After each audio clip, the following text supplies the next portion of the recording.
बिस्मिल्लाहिर्रहमानिर्रहीम। अस्सलामु अलैकुम। आइए तर्जुमा कुरान सीखें आसान तरीके से। सबक शुरू करने से पहले आपसे एक रिक्वेस्ट है कि अगर आप इस चैनल पर नए हैं और आप कुरान करीम से मोहब्बत करने वाले हैं, आप चाहते हैं कि आप अल्लाह के कुरान को समझ कर पढ़ें और आपको मालूम हो कि अल्लाह रब्बुल आलमीन ने कुरान करीम में क्या क्या हमसे बातें की हैं और कुरान आपकी ज़िंदगी को बदल दे, तो आप इस चैनल को ज़रूर सब्सक्राइब कर लें और नोटिफिकेशन को भी ऑन कर लें ताकि हमारी हर आने वाली वीडियो आप तक पहुंच सके।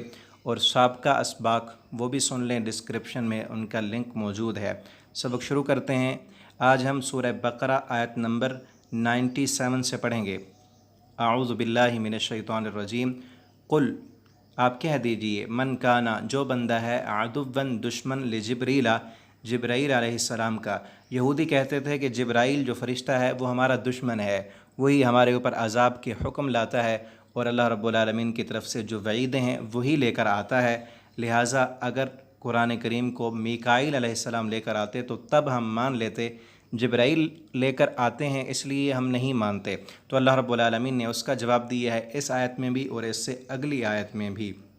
फरमाया, जो बंदा जिब्राईल अलैहिस्सलाम का दुश्मन है, फ़इन्नहु, पस बेशक ये कुरान, नज़्ज़लहु, नाजिल किया है इसको, अला क़ल्बिका, आपके दिल पर, बिइज़्निल्लाह, अल्लाह के हुक्म के साथ।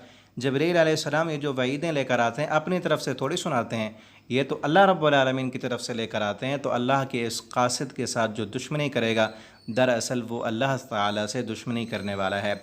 और मुसद्दिक़ुन, ये बातें तस्दीक करने वाली हैं, लिमा, उस चीज़ की, बैन यदई, जो इनके हाथों में है।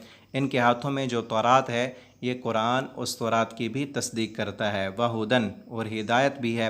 व बुशरा, और इसमें खुशखबरियाँ भी हैं, लिलमोमिनीन, मोमिनों के लिए। ये अगर नाफरमान हैं और इस कुरान में नाफरमानों के लिए वईदें हैं, तो इसी कुरान में फर्माबरदारों के लिए खुशखबरियाँ भी हैं।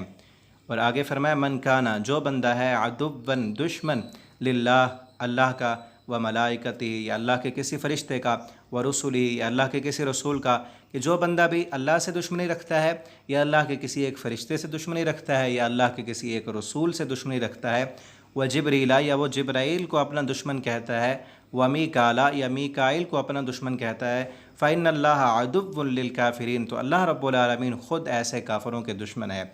हदीस में है, नबी करीम सल्लल्लाहु अलैहि वसल्लम फरमाते हैं कि अल्लाह ताला कहते हैं, मन आज़ानी वलियन फ़क़द आज़नतुहु बिलहर्ब, जो बंदा किसी मेरे दोस्त के साथ दुश्मनी रखता है वो मेरे ख़िलाफ़ ऐलान जंग करता है। तो अल्लाह के किसी भी दोस्त के साथ दुश्मनी रखना दरअसल ऐसे है कि वो बंदा अल्लाह के साथ, अल्लाह के ख़िलाफ़ ऐलान जंग कर रहा है।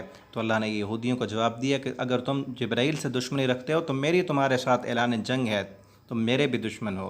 वलक़द, और अलबत्ता तहक़ीक़, अनज़लना, हमने नाजिल किया, इलैका, आपकी तरफ, आयातिन, आयात, बय्यिनातिन, वाज़ेह, हमने आपकी तरफ वाज़ेह निशानियाँ नाजिल की हैं। वमा यकफ़ुर, और नहीं कुफ़र करते, बिहा, इन निशानियों का, इल्लल फ़ासिक़ून, मगर फ़ासिक़ लोग। अवकुल्लमा, और जब भी, आहदू, मुआहदा किया, आहदन, मुआहदा करना, जब भी इन यहूदियों के साथ कोई मुआहदा हुआ, नबज़हु, तोड़ दिया उस मुआहदे को, फ़रीक़ुन, एक गिरोह ने, मिनहुम, इनमें से, बल्कि अक्सरुहुम, अक्सर इनके, ला युमिनून, ईमान लाने वाले नहीं हैं। वलम्मा, और जब भी, जाअहुम, आ गया इनके पास, रसूल, कोई भी रसूल, मिन इंदिल्लाह, अल्लाह की तरफ से, मुसद्दिक़ुन, जो तस्दीक करने वाला था, लिमा, माहुम, उस चीज़ की जो इनके पास है, नबज़हु, नबज़ा, तोड़ दिया, फ़रीक़ुन, एक गिरोह ने, मिनल्लज़ीना, इन लोगों में से, ऊतुल किताब, जिनको दी गई किताब, किताब अल्लाह, अल्लाह की किताब, वरा अज़हूरिहिम, पीठ के पीछे डाल दी। इन्होंने अल्लाह की के अहद को भी तोड़ दिया और अल्लाह की किताब को ऐसे अपने पीठ के पीछे फेंक दिया, कअन्नहुम ला यअलमुन, गोया कि ये जानते ही नहीं हैं। यहूद से बातें हो रही हैं और कलाम अभी जारी है। आज का सबक हम यहीं पर ख़त्म करते हैं और आपसे ये दरख्वास्त है कि इन असबाक को रोज़ाना की बुनियाद पर ख़ुद भी सुनें, अपने बच्चों को भी सुनाएं। ये कुरान करीम आपके दिल की दुनिया को बदल देगा और आप इन असबाक को ज़्यादा से ज़्यादा अपने दोस्तों के साथ भी शेयर करें। अल्लाह रब्बुल आलमीन हमें कुरान करीम को पढ़ने, समझने और इसके मुताबिक ज़िंदगी बसर करने की तौफ़ीक़ अता फ़रमाएँ और अल्लाह रब्बुल आलमीन कुरान करीम को क़यामत के दिन हमारे लिए सिफ़ारिश का ज़रिया बना दें। والسلام علیکم ورحمۃ اللہ وبرکاتہ۔